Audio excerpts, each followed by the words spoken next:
RMC, Apolline Matin. Allô Marie. RMC Story. Alors Caroline Philippe, je suis en vacances. Non, on n'est pas en vacances. Non, mais pas imaginons avec ce beau soleil, nous sommes en vacances dans l'un des pays pour lesquels un test de moins de 24 heures vient d'être exigé au retour. Qu'est-ce que je fais si je suis testé positif ? Eh bien, comme en France, Mathieu, si vous êtes testé positif, vous vous isolez. Pas question de remonter dans un avion pour rentrer chez vous tranquillement faire votre quarantaine à la maison. Vous devez suivre le protocole sanitaire du pays où vous vous trouvez. Les frais d'hôtel ou de location de maison sont à votre charge.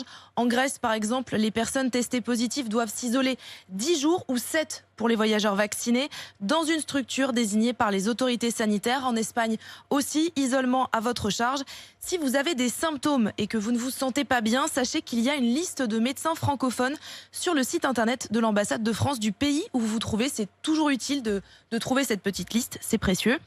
Si vous voyagez en Europe, pensez à demander votre carte d'assuré européen. Elle est valable 2 ans et cela peut vous permettre d'éviter d'avancer certains frais médicaux si vous allez à l'hôpital ou chez le médecin. Si vous ne l'avez pas, ne vous inquiétez pas, vous pouvez toujours constituer un dossier de remboursement à votre retour. Le formulaire est disponible sur le site internet amélie.fr.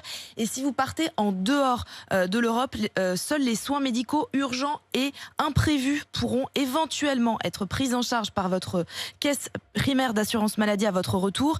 Gardez donc là aussi vos factures et sachez que vous ne serez peut-être pas remboursé intégralement. Les calculs se font sur la base et dans la limite des tarifs français.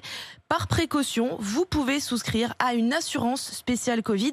Les compagnies peuvent couvrir certains frais médicaux sur place et même les frais d'hébergement pour la quarantaine en fonction du contrat que vous avez choisi. Merci Caroline pour toutes ces précisions. Décidément, les vacances se compliquent. Et oui, jour c'est en moins jour. simple que d'habitude.